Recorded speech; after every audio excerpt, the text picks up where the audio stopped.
Xin chào buổi sáng anh em. Tại sao mẹ nói buổi sáng à? Tại vì bây giờ là 5 giờ sáng. Mình đang ngủ và tiện mình mơ thấy là chết rồi phải làm video. Thế là mình bật dậy và bây giờ đang ở đây ngồi làm video cho anh em.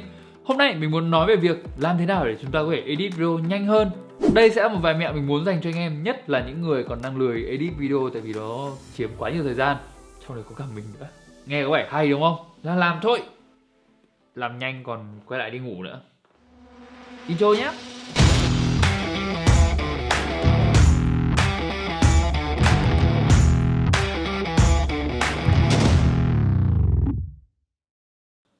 Rồi ok, mẹo đầu tiên làm thế nào để edit video nhanh hơn đó chính là không được xem lại video. Các bạn nghe kỹ nhé, không được xem lại video. Không được xem lại video ở đây không phải là kiểu như là các bạn không được xem lại những cái gì mình vừa làm, mà không được xem lại video ở đây chính là mình nói chuyện trong lúc edit. Không bao giờ các bạn được xem lại từ đầu video quá nhiều. Trước đây mình có một cái thói quen rất xấu khi mình vẫn còn dùng Adobe Premiere Pro ấy, đó chính là mỗi lần mình edit xong nha, mình có một đoạn video mà mình cần render đoạn video đấy chẳng hạn, mình sẽ bấm Enter. Thế là Premiere sẽ render đoạn video cho mình. Nhưng vấn đề là sau khi render cái đoạn video xong, cái con trỏ ấy nó sẽ quay lại từ đầu cái video mình edit. Vậy nên là rất nhiều lần mình edit được 10 giây video, mình bấm Enter phát, thế con trỏ nó quay lại từ đầu. Thế là nó play, thế là mình ngồi xem lại 10 giây đấy.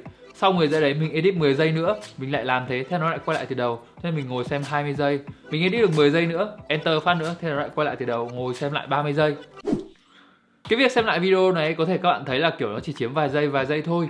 Nhưng khi các bạn edit một cái video rất dài và các bạn cứ xem lại từ đầu ấy thì nó sẽ tốn rất nhiều thời gian của các bạn. Thêm mấy nữa là khi các bạn xem lại cái video của mình nó quá nhiều, các bạn sẽ cảm thấy chán. Chán thì làm sao? Chán chúng ta sẽ không muốn dựng nữa, chúng ta sẽ bỏ video đấy. Nhưng mình sẽ đi ngủ. Thế là chúng ta lại càng tốn nhiều thời gian hơn để edit video. Vậy nên lời khuyên của mình dành cho các bạn đó chính là các bạn hãy cố gắng đừng xem lại video của mình từ đầu quá nhiều. Tại vì việc này thật sự nó tốn rất nhiều thời gian. Nếu các bạn vẫn đang dùng Premiere Pro thì lời khuyên của mình dành cho các bạn đó chính là khi render xong, các bạn hãy cố gắng dựng tiếp luôn từ cái đoạn các bạn vừa làm, đừng xem lại quá nhiều nữa. Còn nếu các bạn đã chuyển sang phần mềm khác rồi thì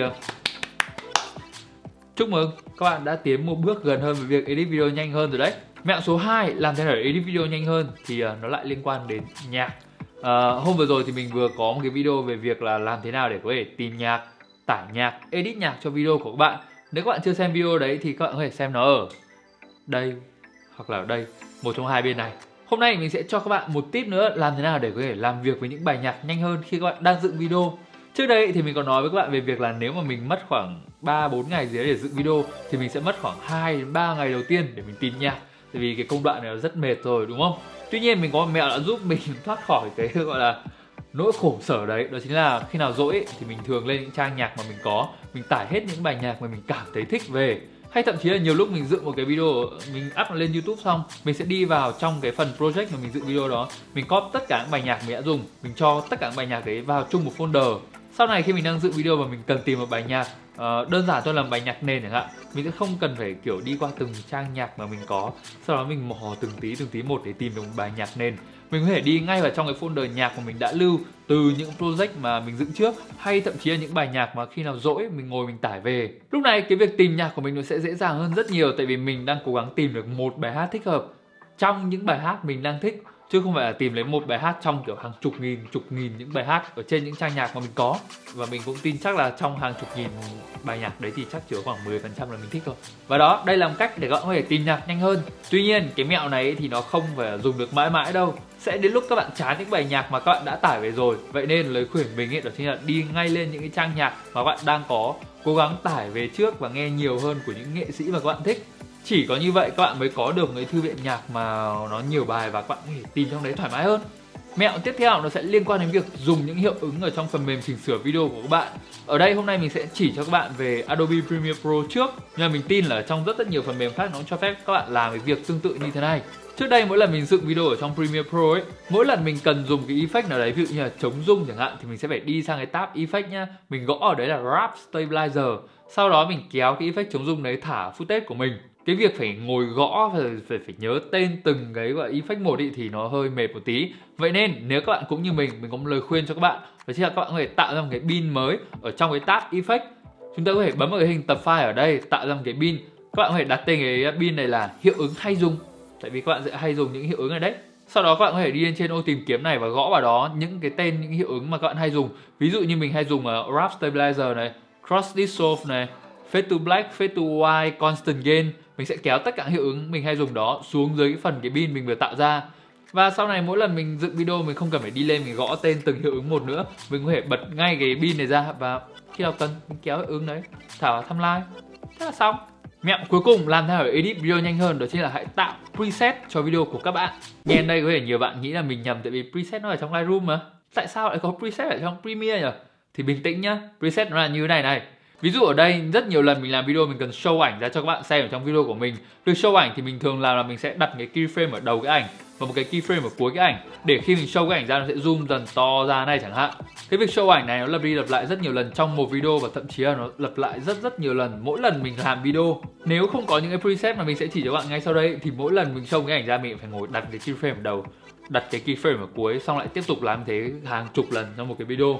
Nhưng khi các bạn đã có preset thì nó như thế này nhé. Cũng với những cái thao tác như bình thường, sau khi các bạn đặt một cái keyframe cho cái ảnh của các bạn nó từ nhỏ đến to đây rồi, các bạn có thể bấm vào cái footage đó, sau đó chuyển lên phần Effect Control ở trên này. Các bạn hãy bấm vào phần Motion, sau chuột phải ở đó, chọn Save Preset. Lúc này các bạn có thể đặt tên cái preset của các bạn, đó chính là show ảnh chẳng hạn. Và rồi sau khi xong hết cái preset về việc show ảnh đấy nó sẽ hiện ra ở folder preset ở trong tab Effect này. Và vậy thôi, sau này mỗi lần các bạn cần show cái ảnh ra, các bạn có thể kéo cái preset đấy thả vào trong cái ảnh của các bạn, chỉnh lại cái keyframe một tí. Cái việc lưu preset này nó không chỉ áp dụng cho mỗi việc lưu keyframe ở trong Premiere đâu, nó còn áp dụng cho rất nhiều hành động khác các bạn làm khi các bạn edit video. Ví dụ như là khi mình edit một cái video mình đã cho một cái màu ở trong cái video rồi, mình khá là thích cái màu này nhưng mà mình không muốn kiểu xuất hẳn nó ra thành cái lắc để mình dùng sau này.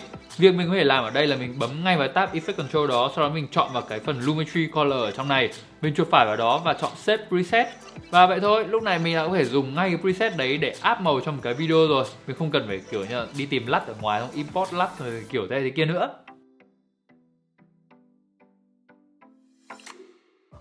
Và thôi, video đến đây là hết rồi. Cũng khá là nhanh tại vì mình cũng buồn ngủ rồi, cần đi ngủ đây anh em ạ. Không biết là anh em còn mẹo nào về việc edit video nhanh hơn nữa không thì hãy comment ở phía bên dưới nhé. Đây thật ra cũng là những cái mẹo rất đơn giản và rất cơ bản thôi. Mình còn một vài mẹo nữa nhưng mà chắc là sẽ để dành cho video sau. Còn bây giờ thì khá buồn ngủ rồi, phải đi ngủ thôi anh em ạ, không có thì nhanh già xấu mất.